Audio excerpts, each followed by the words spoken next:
You're listening to the Spark Radio Network. Radio like you've never heard before. Innovation, creativity, and imagination are all said to begin with a spark. So fasten your seatbelt and take the ride of your life and listen for the spark.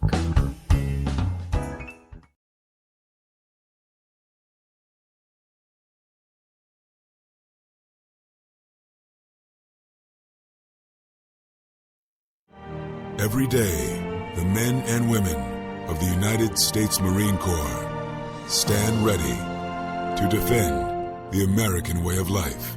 The few, the proud, the Marines. Is debt beating you down? You need discipline. You need the Debt Ninja. If you've been caught in a financial trap and need to be set free, then you need the Debt Ninja. Want to stop those harassing collection calls, start saving thousands in interest and fees, and get out of debt fast? Then you need to call the Debt Ninja.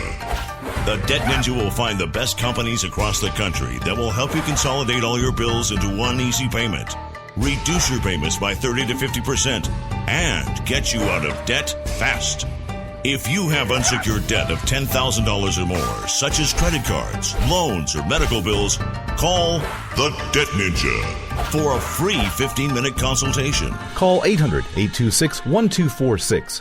800-826-1246. That's 800-826-1246. Call today. The Debt Ninja.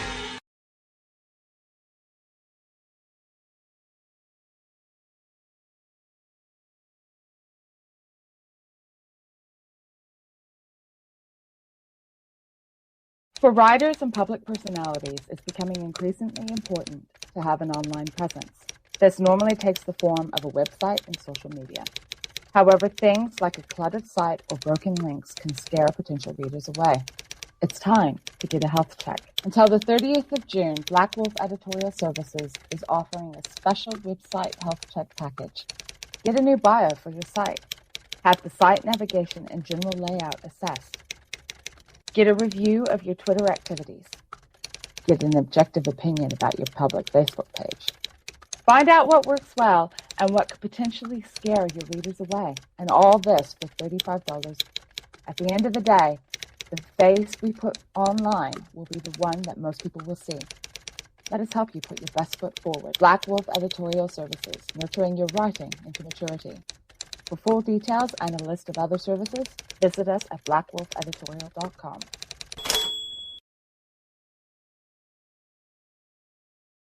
Individuals and businesses with tax problems, listen carefully. Do you feel like you're losing control over your finances? If you owe over $10,000 in back taxes or have unfiled tax returns, we can help you take back control. The IRS is the largest and most aggressive collection agency in the world, and they can seize your bank account, garnish your paycheck, close your business, and file criminal charges. Take control of your tax problems now by calling the experts at Tax Mediation Services and take advantage of the Fresh Start program and new laws that may allow us to negotiate a settlement for the lowest amount possible. Our team of tax attorneys and enrolled agents can stop collections and get you protected so you can take control of your financial future. Tax Mediation Services is accredited by the Better Business Bureau. Call now for a free case review and a price protection guaranteed quote. Call Tax Mediation Services now at 800-610-9050. That's 800-610-9050. 800-610-9050.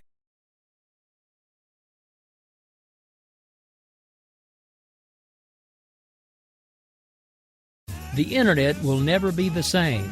You're listening to K98Talk.com. Whoa! Good God, y'all. What is it good for? Absolutely. Let's get started again. And so, my fellow Americans, ask not what your country can do for you. Ask what you can do for your country. Freedom is never more than one generation away from extinction. We didn't pass it on to our children in the bloodstream. The only way they can inherit the freedom we have known is if we fight for it, protect it, defend it, and then hand it to them with the well-taught lessons of how they in their lifetime must do the same. I'm not ready to end the fight. I'm not ready to back down. 'Cause I've been through hell, not don't have time to go round and round and round. It's too late to turn back now. You know I wouldn't if I could. 'Cause I'm proud as hell. I can't bring myself to do what it is you think I should. All right, folks, guess what? It's Thursday. That means we're one day away from Friday, one day away from the beginning of a 3-day weekend, and it's also time for the Jen and Rick Show. So we're rounding out the night so far. We've had Lou and Dr. Arrington with Wake Up America Radio. If you're tuning in now, you missed JD and Stacy live, which you should never do. And now I am on right here with America Off the Rails presents the Jen and Rick Show, and I am one half of the crew, Rick. She's the other half, Jen. And the title of tonight's show is It's a Mad, Mad World, because the whole world has gone crazy and the news just proves it. Other than that, good evening, Miss Jen. How are you? I'm doing pretty good. Hot here down here, but other than that, pretty dang good. We said goodbye to the day. What was that? I think either my computer's talking to me or that was kind of creepy. That was really weird. I don't know what that was. Anyway, all right, so now that my computer's done talking to me and freaking me out, yeah, it's been pretty warm around here lately, too. We were hoping to get a little bit more rain before the 4th because we were going to do our party a little early. We still are, but didn't really seem like we got the rain we were anticipating. But it was pretty hot today, so I can relate. So anyway, we have a lot of stuff going on in the news. Actually, so much I couldn't even... Usually I try to focus on 2 or 3 topics and kind of put them out there, and then we just kind of touch on those, and those are the main topics, and then we talk about the other small ones too. There are so many things that could be main topics on this show, I really couldn't pick. There's just so many things going on in the news. Like this morning, did you hear about the incident with the joint base where there was a drill? And apparently somebody freaked out because they saw one of the soldiers with a gun and called in a possible shooter situation, and then the media got involved and they got spun out of control, and then come to find out it was all just a planned drill. Little creepy. Yeah, I mean, I guess it, especially in the wake of everything that went on, in the last several months in Orlando and everything, that people are like hypersensitive, but also, it just like kind of sounds funny to me that someone would be so concerned and shocked about someone with a weapon on a military base. I mean, well, not even right. if you know that particular base does not allow the soldiers to walk around armed, I would still think you would be aware that there are going to be specific instances where that is the case. It's just kind of funny, and.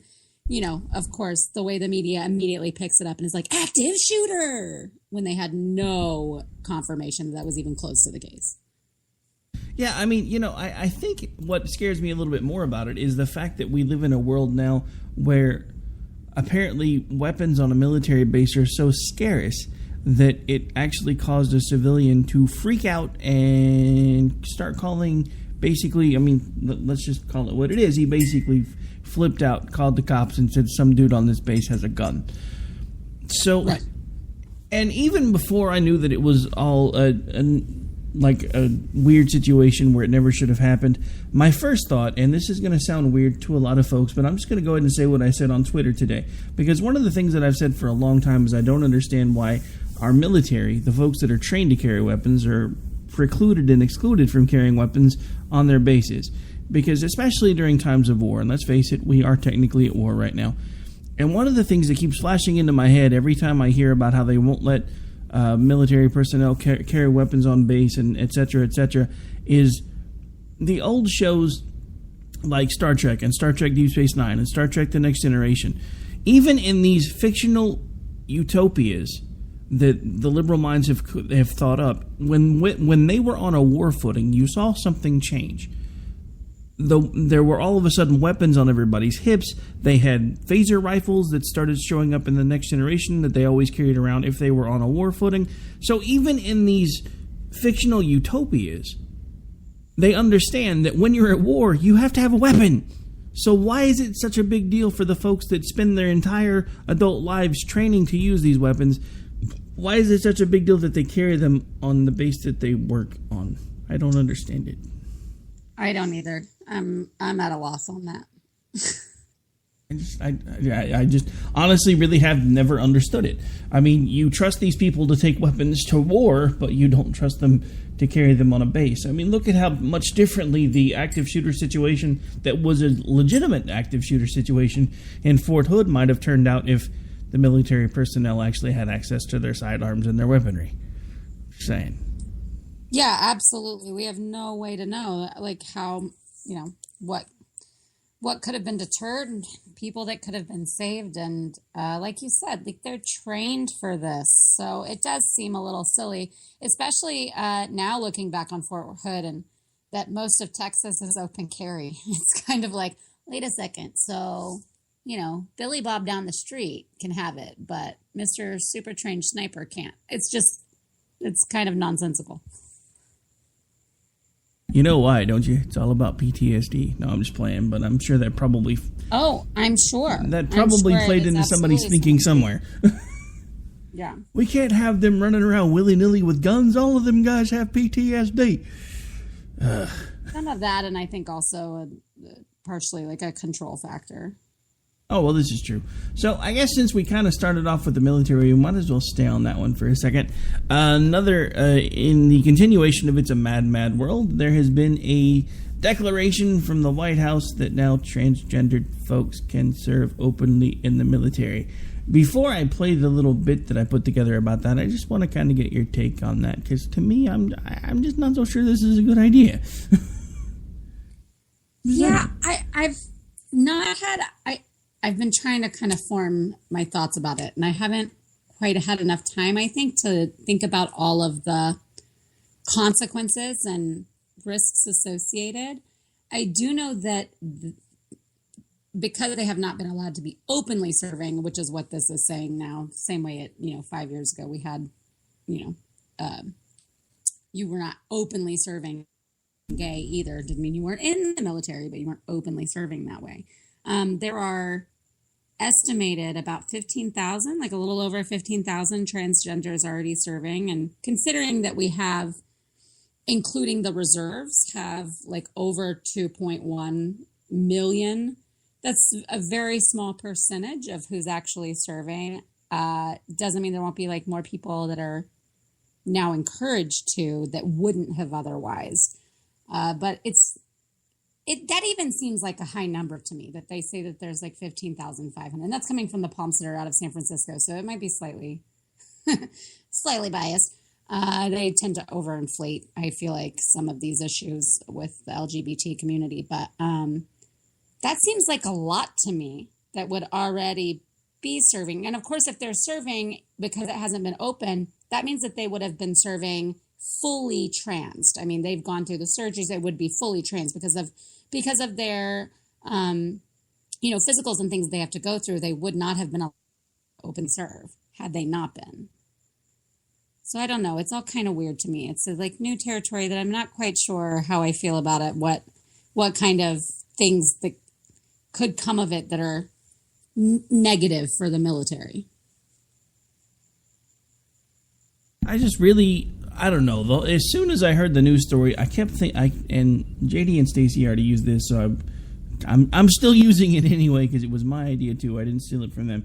I keep thinking of Klinger from MASH and the whole thing where he's doing his damnedest to get out of the military by dressing like a chick and doing everything that he can to try to prove to these people that he's crazy. And I can just imagine that character looking at today's military going, well, I guess I got to figure out another way to prove I'm nuts because now it's okay. Yeah, I can't help but feel like since the transgender community has a fairly high rate of suicide, when you're adding that in with the already, sensitive and kind of precarious position that you put these soldiers in and the way that they come back and the mental states they're in, and even those that handle it very well, I mean, there is a lot of emotional and mental kind of trauma, which is why we end up with so many with PTSD and people that have suicidal tendencies, and then add in it the VA problems and all of that. I can't help but think that they already are inclined to have a lot of mental instability and a high suicide rate post-op. I mean, after being fully trans for years. So what does that mean for them when you add that into the already psychological struggles that soldiers and people of war go through? That's going to be something they're going to have to figure out over time. All right, so what I've done, and this is probably going to put me in hot water, but I did it anyway. I found one of the news stories that talked about the decision to fully allow transgender folks to serve in the military, and I mixed in some voices that you may or may not recognize just because I thought it was kind of fitting. So I'm going to go ahead and play that now. On Thursday, Secretary of Defense Ash Carter announced that transgender men and women will be allowed to openly serve in the military. See, Unc?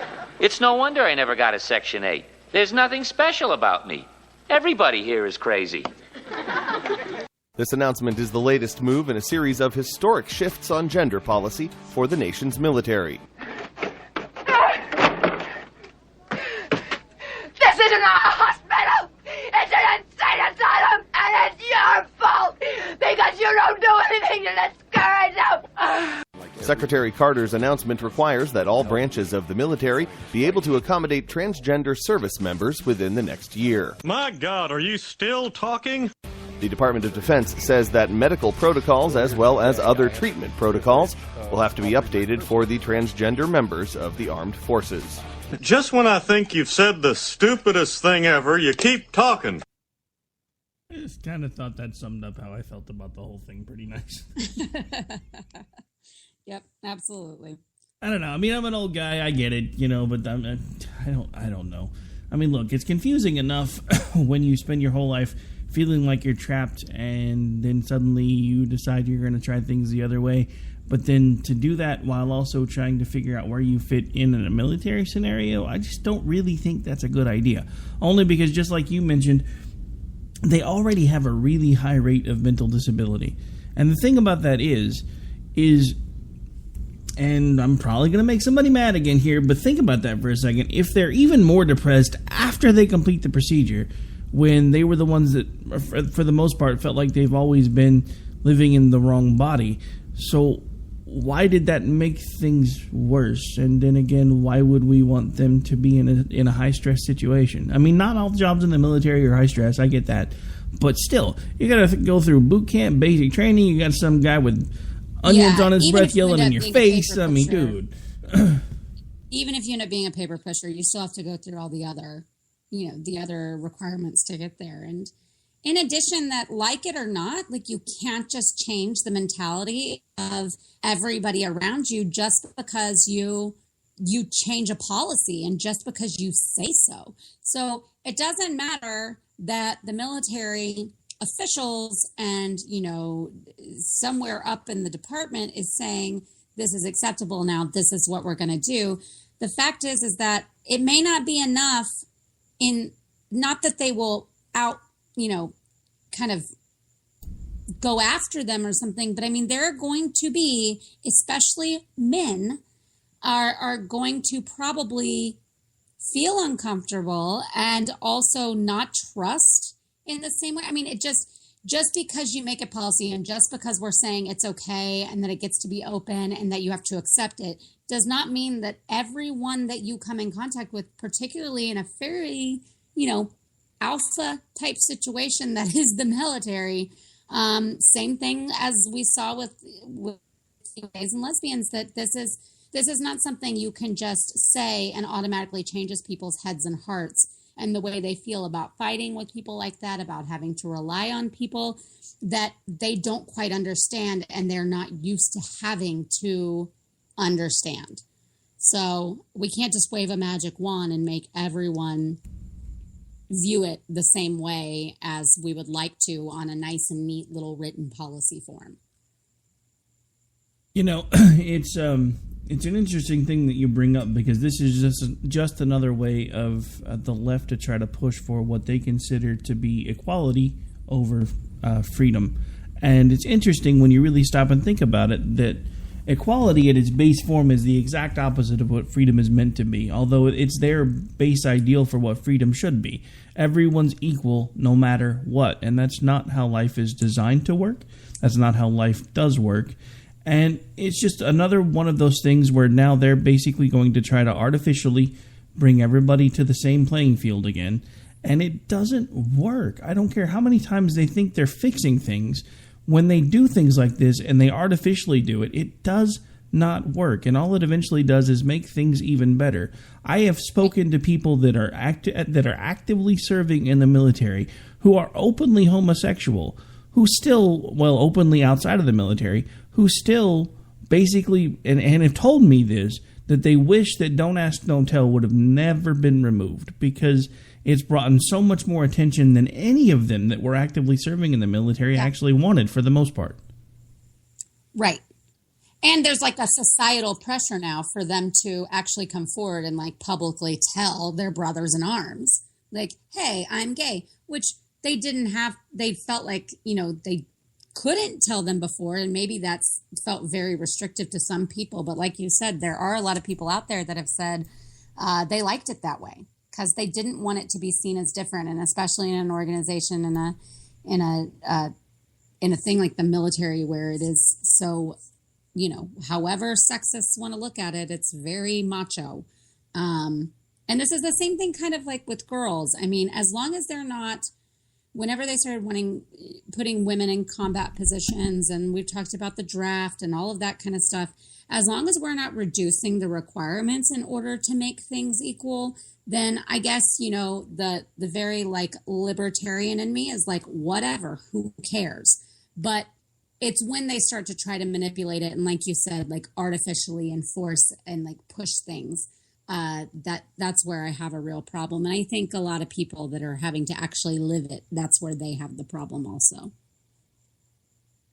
Yeah, and it's interesting that you bring up the draft, because I saw a poll about that the other day, because they are. I can't remember if they have done it or if they're just talking about doing it, but they're leaning towards, if they haven't done it already, making women register for the draft. The interesting thing is it is a very drastically different number by gender, and I was kind of surprised by this. 47% of women don't think they should have to sign up for the draft. 23% of men don't think that women should have to sign up for the draft. I honestly kind of thought that number would have went the other direction, but I guess there's a vast number of women that are like, wait, you want us to know what? No. Can I just go back here in the kitchen now? And, yeah, I'm not trying. And bear with me for a second, then I'll give you the mic. I'm not trying to make light of that, but there's an interesting thing that I've been noticing at work, because I work around a lot of college age kids, because I do call center work. So it's usually folks most of the time that are between about the ages of 25 and 30.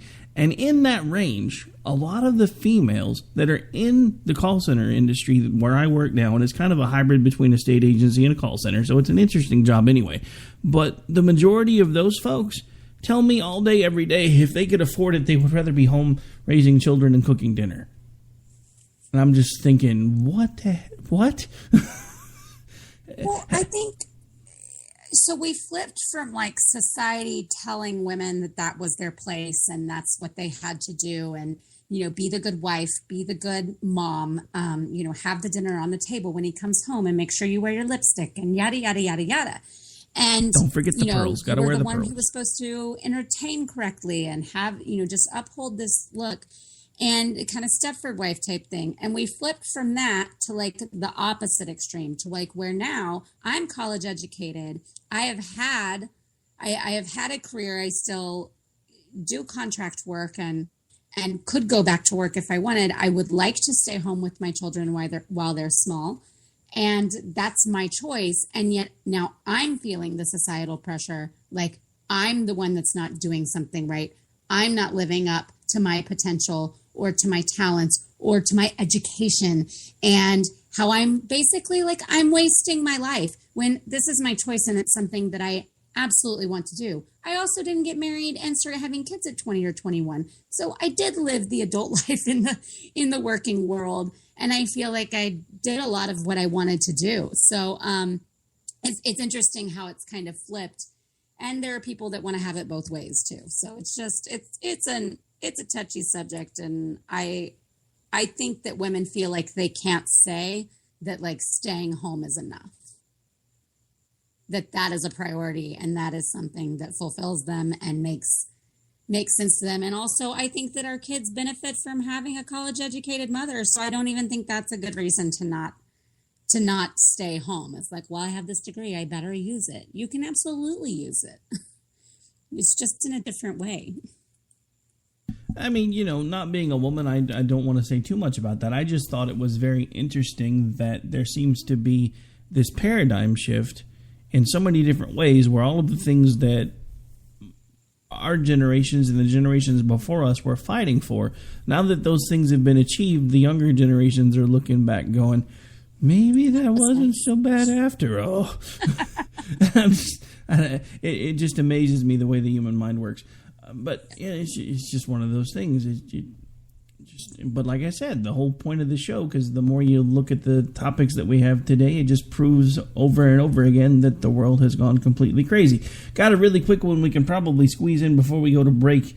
One of the ones that I noticed that completely stood out to me was the fact that and we may actually talk about it a little bit when we come back from the break, there was a child who was actually had the cops called on them during a school party for talking about brownies because they felt he was using racial inferences while discussing brownies.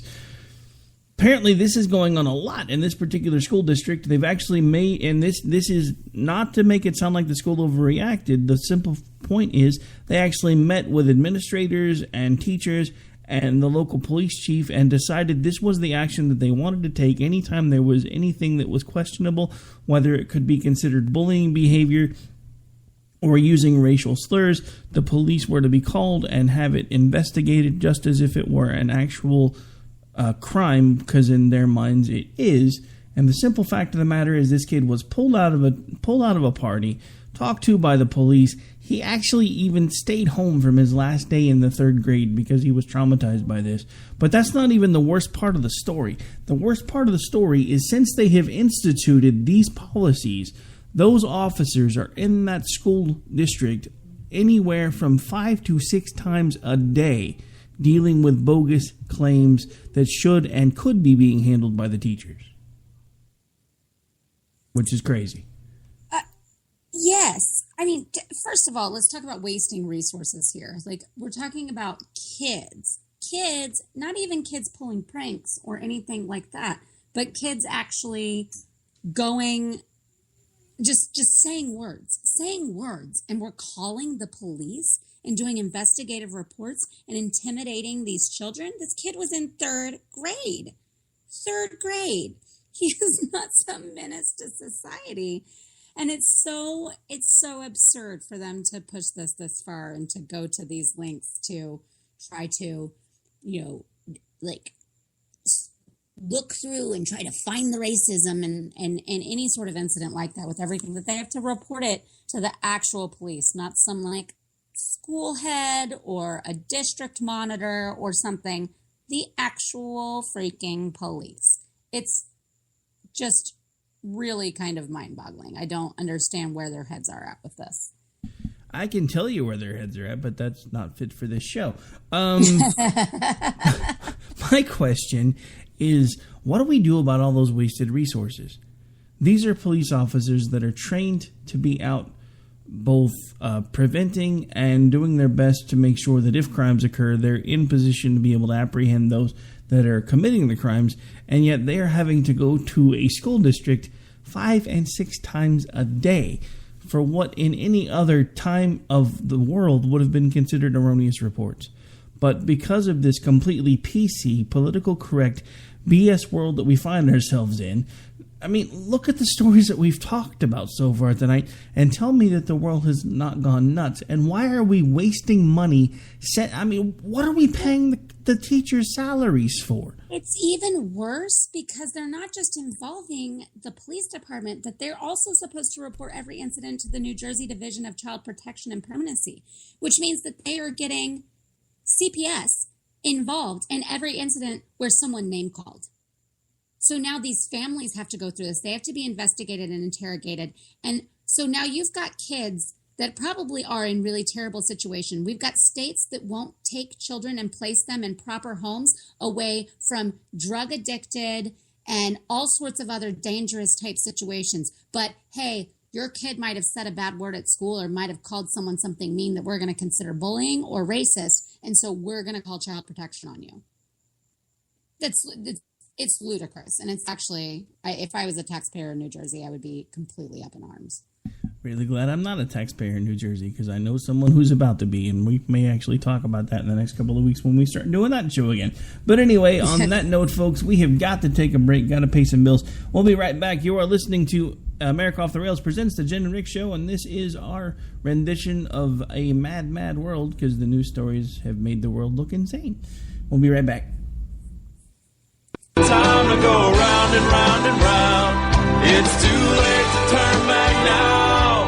You know I wouldn't if I could, 'cause I'm proud as hell. I can't bring myself to do what it is you think I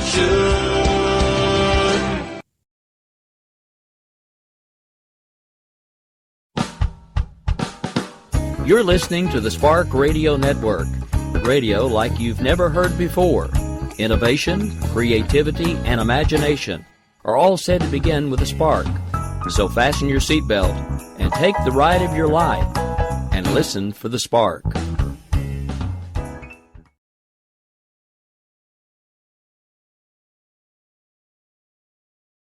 Individuals and businesses with tax problems, listen carefully. Do you feel like you're losing control over your finances? If you owe over $10,000 in back taxes or have unfiled tax returns, we can help you take back control. The IRS is the largest and most aggressive collection agency in the world, and they can seize your bank account, garnish your paycheck, close your business, and file criminal charges. Take control of your tax problems now by calling the experts at Tax Mediation Services and take advantage of the Fresh Start program and new laws that may allow us to negotiate a settlement for the lowest amount possible. Our team of tax attorneys and enrolled agents can stop collections and get you protected so you can take control of your financial future. Tax Mediation Services is accredited by the Better Business Bureau. Call now for a free case review and a price protection guaranteed quote. Call Tax Mediation Services now at 800-610-9050. That's 800-610-9050.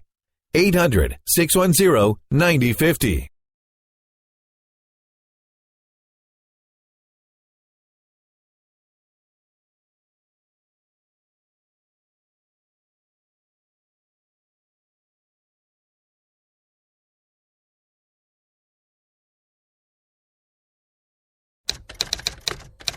All writers are prone to becoming so attached to our characters and stories that we struggle to see why a passage may not be working. It takes another set of eyes to help us nurture our writing to full maturity. At Black Wolf Editorial Services, we strive to enable writers to develop and grow, shaping stories into masterpieces that can stand the test of time. Editing services are provided for all genres and all age categories. Services range from critiques of the short story through to line edits of the full-length novel and copy editing for those preparing for publication. We also offer assistance on generating a writer's bio for your websites, as well as help with those book blurbs and promotional material. We won't abandon you to the masses. We want to celebrate with you in your successes. Black Wolf Editorial Services, nurturing your writing into maturity. For a full list of services and prices, visit us at blackwolfeditorial.com.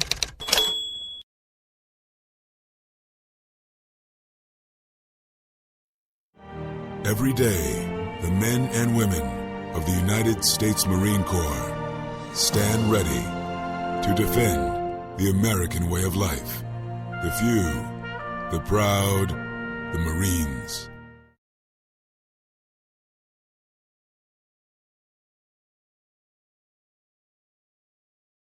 Having a place to go after school will make you a better student. Having an outlet to express yourself will make you a better artist. Having something to do together will make you a better family. At the Y, we're helping build better friends, listeners, writers, swimmers, scientists, and musicians, one chance at a time. Give the gift of opportunity. Support the Y at ymca.net. The Y, for a better us.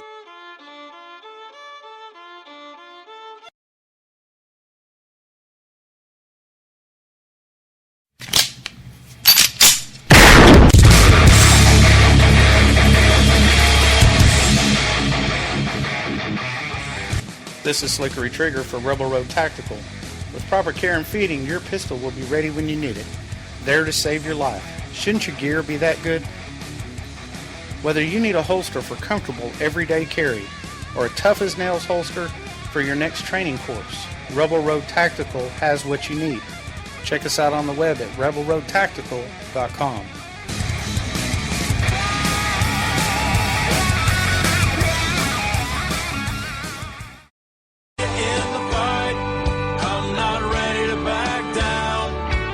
I've been through hell and I don't have time to go round and round and round. It's too late to turn back now. You know I wouldn't if I could. Cause I'm proud as hell. I can't bring myself to do what it is you think I should. All right, folks, we are back. We are live. This is America Off the Rails presents the Jen and Rick Show, and we have been talking about the topics in the news that make the world seem like it's gone mad. I think we're going to move on to this one next because it may take a few minutes to get through it, and it's going to make me kind of angry, so I figure we might as well get it out of the way. This is from lifenews.com and was actually dated today, June 30th, 2016, 12:48 p.m. Ireland politician Mick Wallace proposes bill to legalize abortions on disabled babies. The latest attack on unborn children in Ireland comes today when politician Mick Wallace brings a private member's bill before the Irish Parliament, which would allow for abortion in the case of babies who are diagnosed with life-limiting conditions. The bill has caused some degree of discussion in Ireland, not least because the Minister for Health, Simon Harris, has already received advice from the Attorney General to the effect that the bill is unconstitutional because it targets the right to life of the unborn children as protected in Article 40.3.3 of the Irish Constitution. That said, the bill is still going ahead for a vote in the Irish Parliament, and so Irish pro-life campaigners are working hard to highlight the humanity of all babies in the womb, healthy and sick. Okay, so I'm not going to read any more of that, but I have to say something. When we first started doing Finding Common Ground 5 years ago, Dave and I had this discussion 5 years ago, and he told me I was insane because I kept telling him if we didn't find a way to get it back to the point where abortion was considered safe, legal, and rare, that at some point somebody somewhere on the planet was going to say, hey, maybe we should do something about all these kids that are born with disabilities because they're not going to have a very good life. And sure enough, here we go. Here's somebody testing the waters. Now, I want you to understand something. This is probably not going to pass now. But look at where we are now with all of the other things that people have done throughout history to push the envelope. Transgenders in the military. And look at how long it took to get there. This is the opening volley, and I'm telling you right now, I've been telling people for years this day was coming, and they looked at me like I was crazy, and here it is in print. And I gotta tell you, this is one of those things where it gets my blood pressure completely up, because I have children who would be considered disabled who might have been eligible to be aborted under this condition, and even my former co-host for Finding Common Ground, who was born without one of his hands, might have had somebody look at them going, well, he's only going to have one hand. What kind of a life is he going to have? Is this the people that we're turning into? Are you kidding me? Yeah, and it gets worse because, in Ireland, they're one of these countries which, everybody wants to pretend like Europe is all so much more liberal than the United States, and they're not. And it's one of these countries where abortion is illegal except for on recommended medical advice in order to be able to save the mother. They actually do have an 8th Amendment that does protect life, including the unborn, which was amended in 1983 by the people. But here is the typical liberal look at this kind of thing. These people basically have said they don't care. So the health minister, Simon Harris, says that the House can't change it. He would like it to change, actually. He thinks that it's to the detriment of women in their society, yada, yada, yada. But he respects the way they do government and says the House cannot change it. Only the Irish people can with what they call a citizens' assembly, which is what then they use to be able to change the Constitution. And Claire Daly, who is also supporting this with Wallace, or pushing the bill with Wallace, says that this is what they're paid to do, and the Citizens Assembly is an unacceptable delay.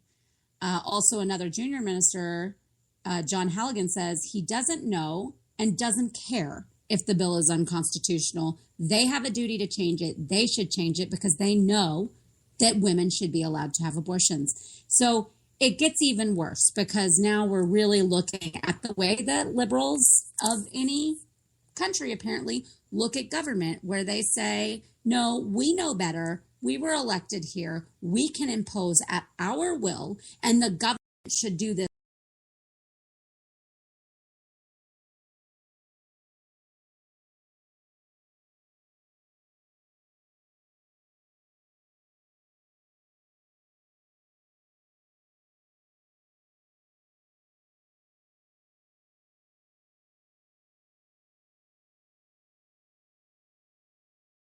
All of the time, and they cannot say with any certainty about the conditions of these babies that do get diagnosed one way or another. I know plenty of miracles. You just mentioned a few that I have someone close to me that their baby was not supposed to survive at all and is several years old now. So to be able to play God and say, well, we've diagnosed it this way, and we all know that doctors misdiagnose all the time because they're human and because not all technology can, anticipate everything in life. It's disgusting, really. It's absolutely appalling.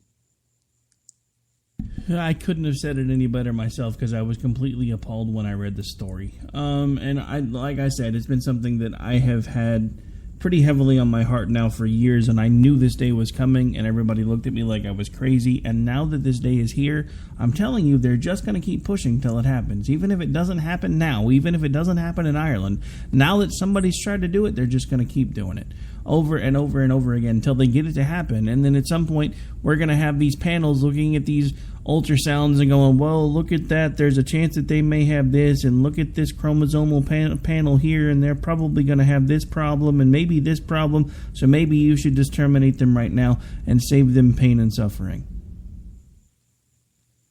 No.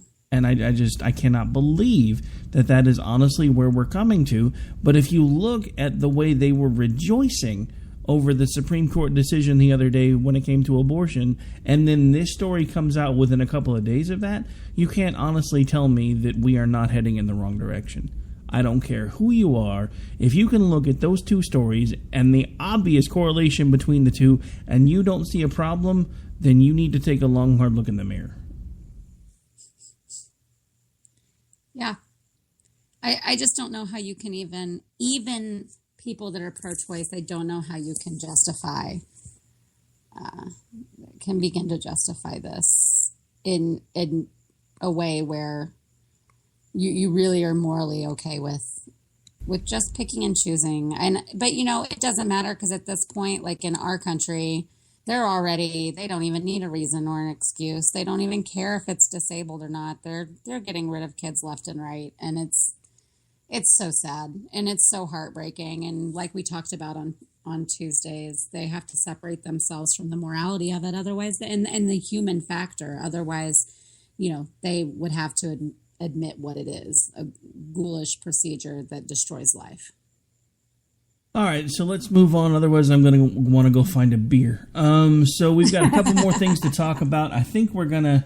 This one surprised me. This was not one that I sent over, but I found this while I was editing together one of the other ones.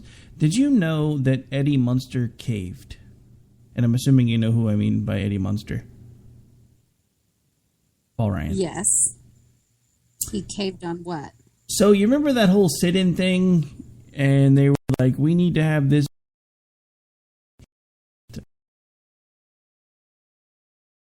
House Democrats held a 26-hour sit-in on the House floor demanding a vote on stricter gun laws. Speaker of the House Paul Ryan has given in and announced that the voters should expect a gun control/counterterrorism package. Next week, the House of Representatives will vote on legislation to prevent individuals on the terror watch list from purchasing guns. While that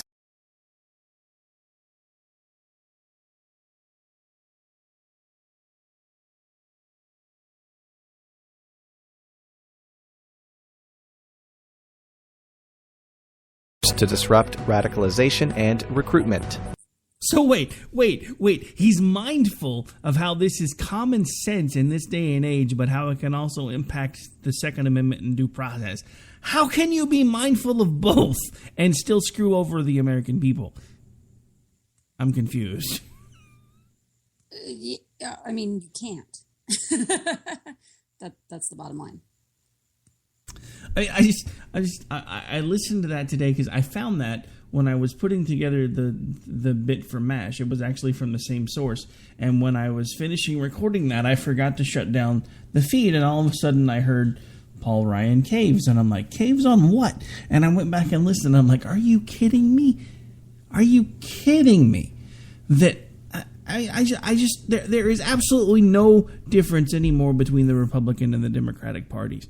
It is so apparent to me that at this point, the only way that we are ever going to have any semblance of something resembling some form of conservatism again is to form another party. Because at this point, the Republican Party and the Democratic Party are one and the same. They've become flip sides of the same coin. They tell you the things that you want to hear to get them elected, and then they do exactly the opposite when they're there. And it's been happening over and over and over again. And it's the same reason why I've been getting into all these arguments with these idiots that are telling me that I'm selling out the country because I'm not voting for Trump. Because in my mind, there's absolutely no difference between the two of them.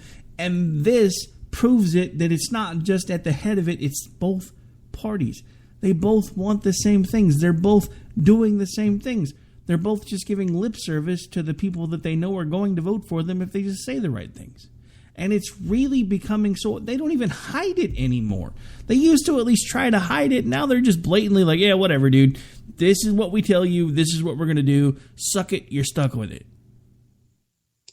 Well, and unfortunately, this is also part of what gave rise to Donald Trump. It's just that the people that threw in for him failed to realize that he's no different. And just because he hasn't actually held political office doesn't mean that he's not saying the things, which, by the way, he's not even anymore. He's not even saying the things that he should say to get him elected. He's saying all sorts of things that should not get him elected and should have him dropped out, kicked out. Don't let the door hit your butt on the way out. But we've just gone so far with this, and it's still one of these things I can't quite wrap my brain around. But that's where we are. How did we get here? I guess that's the thing that I keep trying to ask myself over and over and over again. Because I understand why the American people were as angry as they were. But let's look at this. Let's take the emotion out of the equation for just a moment, and let's look at what they've honestly done. They have been complaining now for the last 2 cycles that they are tired of politicians that are corrupt and that are bought by rich people. So instead of putting someone in like Cruz, who has only been in the Senate now for 1 term, who is not a career politician, he's honestly not, at least not at this level, we go for the guy that's been buying the politicians and we give him the reins. I don't understand how the mindset with that works. And the scariest thing with it, I actually had somebody today admit to me that they know that he's lying, but he's still the better of the 2 choices. Yeah, and I mean, I have quite a bit of that. And at least with that, I can go, okay, you're just that much against Hillary, you're that much against the Democrats having the White House. You see that he's not truthful and whatever. I guess at least there I can understand a little bit, but it is just I just want to hit my head against a wall because he's no different, if not worse, than all the politicians we've currently had. Yeah, no, I mean, and, I understand where you're coming from with that, but I honestly, and this is the thing, I understand the lesser of 2 evils argument. I don't think it applies here. But when you honestly tell me that because this is how the conversation went today. I had a guy that's been trolling my Twitter feed for a couple of days now, and he keeps taking his little shots, and he says that I need to get off the fence and pick a side, whether it's good or bad, and just stick with one. I'm like, dude, I already did. I'm voting for the Libertarian. He's like, oh, so you're going to make sure Hillary gets in power. I was like, no, I'm not going to vote for either one of them because I don't like either one of them. He says, well, you need to just pick a side, stick with it, commit, and quit flip-flopping. So I was like, hey, it's too bad your candidate of choice hasn't managed to do any of that. Maybe he should hire you as a consultant. And then it went downhill from there because he started pointing out that, because I started talking about, maybe you're okay with being lied to, but he's lied pretty much his way through this entire campaign. He's like, well, that's the thing with adults, Rick. We know that politicians lie to us. We just accept that they're lying to us, vote anyway, and hope things turn out differently than what you think they're going to turn out. And I'm like, okay, so I thought Donald Trump was supposed to be different. I thought he was supposed to be the different choice because he wasn't a politician. You just admitted he's acting just like every other politician before him, and yet you're still giving him your vote. Well, yeah, because I hate Hillary. I don't... So you have the choice between the queen, as everybody likes to call her, or her pawn, which in my estimation, there's really no difference between the two. Or we can actually do something to try to actually see if we can accomplish something different for once and tell all the establishment to shove off. And yet, even with as many of the people in this country that hate both of the frontrunners, it's still like pulling teeth to get them to admit that now would be the perfect time to vote for Gary Johnson, even if you don't agree with his policies, because better to have a new brand of crazy than the same old two brands of crazy, at least in my opinion. But hey, what do I know? Yeah, I just, it's just so difficult right now because we're in such uncharted territory with, well, at least in my lifetime, with the level of crazy. And you've got, which, we can lead into this a little bit. We've got someone who's under FBI investigation and who's completely entrenched in conflict of interest in so many different ways. And then we've got Trump, who's also being sued 5 ways to Sunday and is about as insane as you can get it on the public, speaking in public and things he says off the cuff. I mean, what did he say about the Mexican plane flying overhead? It's probably Mexican. They're coming. Probably a Mexican. They're coming. And the whole thing I'm thinking the entire time is, dude, if you're afraid Mexicans are coming in a plane, what good's a wall going to do? Well, that's a great point. But let's back up for just a second, because speaking of under FBI investigation, facing possible indictment, blah, blah, blah, yada, yada, yada, we have a bit of a story about that, because I don't know if everybody's aware, but apparently Loretta Lynch met with Bill Clinton in kind of a private impromptu meeting. And we have a little bit of audio from that, from one of the Clinton camp. Senator Chris Coons was actually on one of the talk shows making the rounds. And even he is basically shaking his head at this. Of course, he tries to do what he can to bolster Loretta Lynch's numbers and everything else. But it's still, by the end of it, he's still like, I really don't know why she did this. And that kind of sits with everybody else. But here, this is in his own words. Well, Allison, I've just heard about this morning. My impression of the meeting was that the Attorney General was coming into Phoenix to give a speech about community policing, and that the former president asked to talk to her briefly about community policing. I do agree with you that it doesn't send the right signal. I am impressed with Attorney General Loretta Lynch, the work that she's done in combating violent crime and in leading the Department of Justice, and she has generally shown excellent judgment and strong leadership of the department, and I'm convinced that she is an independent Attorney General. But I do think that this meeting sends the wrong signal, and I don't think it sends the right signal. I think she should have steered clear even of a brief, casual social meeting with the former president. She should have said, so I think she should have steered clear from an impromptu meeting, or informal meeting, I think is the word that he used. When even the Democrats are going, what the hell? You got a problem. Well, this is what's so strange, is that when she was asked by the media, which is how we even know this happened really, why it got out to the national media, she was asked by local media, about seeing him. And what she actually said was, I did see President Clinton at the Phoenix airport as I was leaving. It made it sound like, oh, I saw him in passing when I was changing terminals. No, your private government paid for plane is sitting on the tarmac. He is also there, and he has to request to come aboard to meet with you. This is not some in passing thing. This had to be a conscious decision, and social with the security involved, and it's Secret Service had to have. I mean, there are so many things that went into this little impromptu meeting. Even if it had happened very quickly, this is not just an easy thing for a former president to see Lynch just impromptu like that. So it just doesn't lend we talked about golf and his grandkids for a 30-minute period. And even if that is all it was just completely inappropriate. And she knows better. She knows better.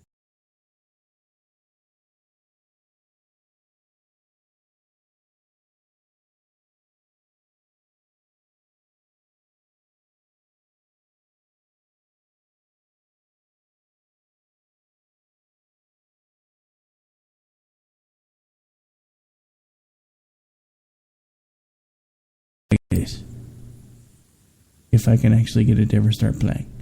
Give me just a moment. There we go. Once I throw on this, it's over, girl. Once I throw on this, it's over, girl. I'm telling you, I think she's the next Lewinsky. I'm just telling you. I think that's what happened. I don't know, not really, but it's just still the whole thing stinks. The person who is supposed to be the head of the investigation against this person was meeting privately with that same person's husband. Whether it was a Lewinsky moment or what it was, it just stinks. To me, it just you kind of get the impression that there was some sort of a backroom deal and everything was just, oh, don't worry about it, we've got it covered, we're going to sweep it under the rug, etc., etc. And it not to keep pushing the pun, but it leaves a bad taste in my mouth. I really can't think of any other way to say it. Absolutely. It just wasn't. It was not a good call.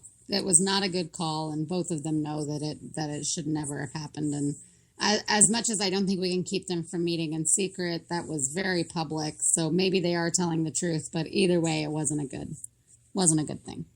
All right, so we're about out of time, but I want to take the one last quick parting shot at liberals. There was actually an article in Forbes today that I found interesting. Apparently, the fossil fuel movement has saved the world. If you want to look it up, you can go to the Forbes website. It's actually, hang on, I've got his information right here. We won't have time to talk about it, but you can still look it up. Alex Epstein actually wrote is a there.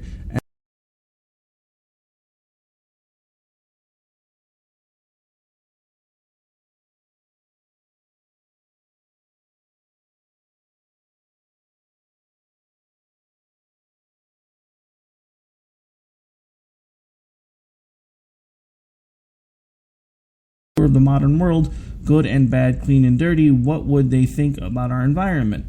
In this instance, I'll call our visitor Thomas in honor of Thomas Newcomb's, one of our pioneers of the steam engine, which was invented in 1712, almost exactly 300 years ago. Thomas' reaction would be disbelief that such a clean and healthy environment could exist. You want to see more about that and maybe share it with a few liberals and make their heads explode, I do invite you to go check it out on Forbes. And it actually is a pretty interesting read. But on that note, we are out of time. So, dear lady, why don't you do what we always do at the end of the show and remind folks where it is that they can hang out with you should they choose to do so. Well, mostly you'll find me on Twitter at J Homestead. You can find me at JR Homestead on Facebook and always at misfitpolitics.weebly.com. All right, and I am, of course, Rick Robinson, general manager of this crazy place we call K98 Talk, also host of America Off the Rails, which airs Monday, Wednesday, and Friday right here on K98 Talk, and also America Off the Rails presents the Jen and Rick Show, the one you just finished listening to, that airs on every Tuesday and Thursday, and we will be starting on KLRN. Eventually, I'll remember the new affiliate's name. Here shortly, as soon as it officially launches. The launch for Red Nation Rising Radio is this Monday, July the 4th. We will be on the Justice Channel every day at 4 p.m., getting things ironed out there, and a lot of the other Spark Radio Network programming is going there as well. So we are definitely looking forward to that. Just got an email from a news station that is kind of hitting us up to get the feelers out there to see whether or not we could make that a new home for us as well. So if we close that deal, I'll definitely let you know about it. But on that note, folks, we have got to go. Got to make room for the Rhino Report coming up next, and I'll be back with you live tomorrow night. I'll have an announcement tomorrow night. We have a guest coming on next Wednesday who is part of the libertarian movement here, and he'll be coming on for the show to talk about why he decided to run for office. But we are out of time. Got to go. Have a great night. Not ready to end the fight. I'm not ready to back down. 'Cause I've been through hell and I don't have time to go round and round and round. It's too late to turn back now. You know I wouldn't if I could. 'Cause I'm proud as hell. I can't bring myself to do what it is you think I should.